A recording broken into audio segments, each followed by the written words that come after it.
There is not a remote possibility the Texans do this for the upcoming NFL draft.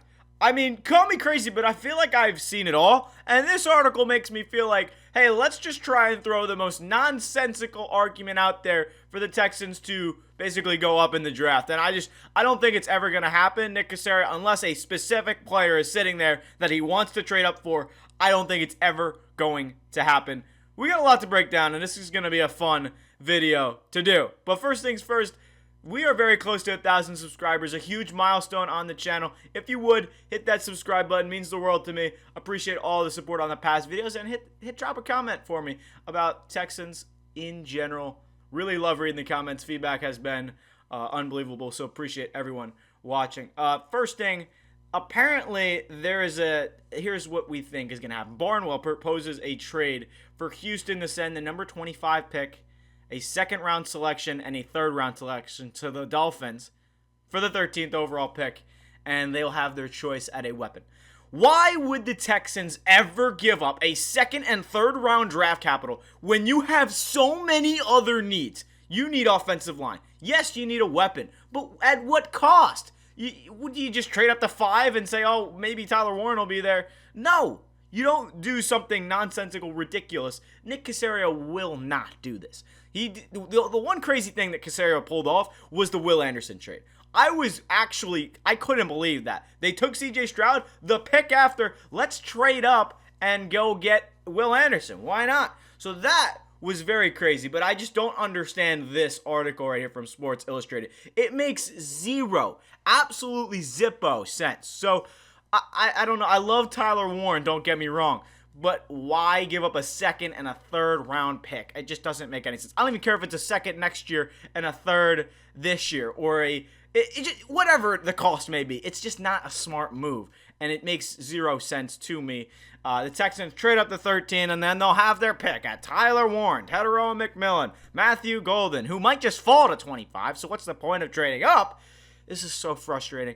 Yes, Tyler Warren, a great, absolute monster of a tight end, and I've seen Texans fans look at what he did, not only in the regular season, but the postseason. Yes, Tyler Warren, get him on my team. I would love to get him on my team as well. But you're giving up so much draft capital, so why would you do that?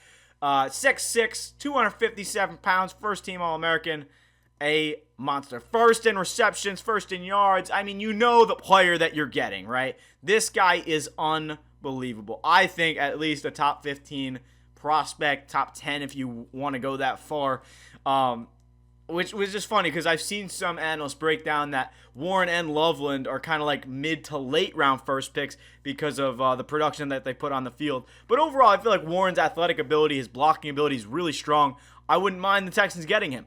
But trading up is kind of crazy to me. And when you need an offensive lineman very badly, I wouldn't be surprised that if Emeka Egbuka was sitting on the board at 25, I wouldn't be surprised if the Texans passed on him. Emeka Egbuka is great. But there's a very good possibility that we see other teams go with not first-round talents because they have those guys drawn up in their head. We've seen crazier things in the draft before, and we could see a couple big names slip into the second round. It happens every year, right? But I just don't understand the Texans trading up. Please validate this in the comments for me, but it really doesn't make any sense. Like, do you have to be crazy to say that the Texans are going to propose a trade to Miami and say, we're going to give you our first round pick for this year and we'll take the 13th. We'll also give you a second and a third. Why? It just doesn't make any sense at all. You have an offensive line to feed. You need to feed families with an offensive line. You have Cam Robinson, a veteran tackle who's on a one-year deal. You have Trent Brown on the other side, who's a one-year guy as well. You can't have young talent on the offensive line or a star wide receiver. You have to pick one, right? And the way Caserio is building this team, he is, at least, I don't want to say never, but it just seems like this would be the worst possibility possible, that Caserio, in his head, does all these moves, trades Tunsil, goes out and gets Kirk. I mean, yeah, they might take a receiver first round, but they're definitely going to reload with tackles. Blake Fisher's probably the future at right tackle, sitting behind Trent Brown for a year, but that's only because it's his second year in the league. And then left tackle, there's nobody over there. That's why you got Cam Robinson, and then you'll most likely draft somebody who's the most NFL ready, Calvin Banks. Maybe you go out and get Donovan Jackson, Josh Simmons, or just a name in general that can fill the void. Second round, first round, I don't know, but I don't think the Texans take a wide receiver. They're just not. It just doesn't make any sense for the Texans to take a weapon. Yes, Tyler Warren's a great prospect, but at what cost? To think about the offense for a second, you go C.J. Stroud under center, Joe Mixon, Nico Collins, Christian Kirk, Justin Watson, Tyler Warren. I can dig it. I mean, that's a good offense, right? Dalton Schultz in there as well, Cade Stover. I mean, it's a good team, but your offensive line has no future. You have guys on one-year deals that aren't going to be there long-term, so it's like, what cost is it? So this is just where I come from. I feel like, yes, there's so many pluses to go up and get it, but like at the end of the article, there's just this, and it's like, that's why trading up for a pass catcher doesn't make any sense.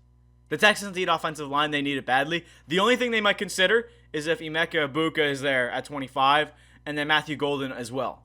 But again, even if those guys are there, I feel like Kelvin Banks is still a perfect pick. So, I mean, this article is just kind of crazy. It's just like one of those things where it's like it just enrages me as somebody who's just looking at what Caserio is building right now. He is probably I'm probably 75% sure he's going to draft an offensive lineman in the first round, unless somebody crazy is available like McMillan at pick 20, and then the Texans trade up for him. But even then, you don't desperately need a number 2 wide receiver, right? You have Christian Kirk in the slot. Yes, ideally you don't want to have Justin Watson as your starter, but that's why you have so many picks in the draft, so you can round out your team at the end of things, right? Whether you get a Luther Burden in the second round, or a Trey Harris in the second round, or Jaden Higgins, it doesn't matter. The amount of depth there is at wide receiver, there's not a lot of depth at tight end, but even Gunnar Helm in the fourth round isn't a bad idea. I mean, seriously, what is the point of trading up 12 spots? The only reason that justifies this is leapfrogging the Colts to get a good player in Tyler Warren. But you don't really, no offense to me, I've seen a lot of the comments. Everyone's like, yeah, we need tight end. Tight end's not one of my biggest needs right now. I love tight end. It's a good position, nice security blanket for the quarterback. But I feel like there's other needs like the offensive line, receiver depth, and honestly, I would draft a running back before I go tight end. But that's just me personally. So here's how, in my head, I don't have it on the screen, but in my head, if you guys can just picture this. First round, we have to pick 25. You take Kelvin Banks or a tackle of some caliber that you know can get the job done, right? Second round, you reload with a wide receiver, a Trey Harris, somebody who is available later, whether that's Jaden Higgins or somebody deeper in the draft, right? Third round, you get your offensive lineman on the interior, because you need an interior offensive lineman. You have Titus Howard, you have Laken Tomlinson, who's 33 years old. You need to coach somebody up, right? Get somebody on the interior offensive line. Now, the only problem is interior offensive lineman is not deep, so I wouldn't be surprised if the Texans took a guard with their first pick and then maybe a tackle in the second round. But again, you want to have the best talent, and this is where some comments are like the Texans could just go best available, which makes the most sense. So you need a tight end, yes. You need a running back, yes. You need an offensive line, guard and tackle. You need a couple other positions, maybe interior defensive line depth. So there's still a lot of positions you can go after. Tyler Warren is a monster, but it just doesn't make any sense to me, and sometimes whoever's writing these articles just grinds my gears, because why in the world would the Texans trade up 12 spots and give up 2 second and third round draft capital for a top prospect in Warren? Yes, we would love to get a great wide receiver, a great weapon, but I feel like it's like some young kid writing an article that's like, oh yeah, look at this talent, look at what we got, and then your offensive line's terrible. Yeah, we're just having fun. So let me know your thoughts on trading up in the draft, it just doesn't sound right. It doesn't sound like what Caserio is gonna do. I could be wrong. I don't want to say never because Caserio does cook up sometimes and he makes some crazy blockbuster trades. I wouldn't be surprised if the Texans traded back from 25 if Kelvin Banks wasn't there. But there's still a lot of things that can happen. The NFL draft is probably the most unpredictable thing possible. There's not a very good quarterback class. It's just not what it was last year. So you're not going to see a lot of quarterbacks in the first round. I would say 3 max. So there's not going to be a lot of trades for teams that want a quarterback. I don't know. There's just, as somebody looks at the whole landscape of things, it's just so difficult to even think about the draft because 32 teams, everyone's got a first round pick this year.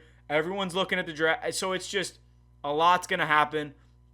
As for the Texans, they might just try to trade back and get more picks and get as much depth as you possibly can because that's kind of what you need to do to rebuild this offensive line. I think first things first is the priority is the offensive line. Tackle, guard, and then maybe even the third round, Caserio drafts the receiver that he needs because realistically, this is a very deep wide receiver class, and I wouldn't be surprised if you get somebody deeper in the draft. So maybe even a Tez Johnson, I wouldn't mind in the third round if he falls, right? So Johnson fell kind of because his 40 time wasn't the best. And I think Tez Johnson is a perfect fit for the Texans. I know I'm kind of rambling on here, but Tez Johnson is kind of a perfect fit for Houston just because he's the number 2 to Nico Collins. He doesn't necessarily need to be a good route runner. That's what you have Christian Kirk for, to open up the middle of the field. And Johnson can just be more of like a T. Higgins type of player where he's just obviously not as talented, not as athletic, not as jump ball ability, but he's still somebody that can go up and get the ball, and that's the talent you get him for. So Matthew Golden is definitely somebody the Texans can keep an eye out for. But yeah, that's my recap of why the heck are we trading up. I don't believe it will happen. It's definitely not a possibility for me as the Texans go further and further throughout the draft research process. But let me know your thoughts. Do they trade back? Do they not? Who do they pick? What positions do you go in need of order? That's kind of my biggest thing is like, what do you take because of what position is available in terms of what you can get later? Because you can get a good wide receiver later, but it's all about what does Nick Caserio want to do? It's not about me. I could ramble on for days about the process, but it's just so unpredictable. The NFL draft, fun season to be a part of, but let me know thoughts down below, and subscribe to the channel if you're new. We're really close to 1,000 subs, big milestone. But that's all for me. Appreciate everyone watching. Hit that sub button if you're new. Thank you all for the support. We'll see you in the next video.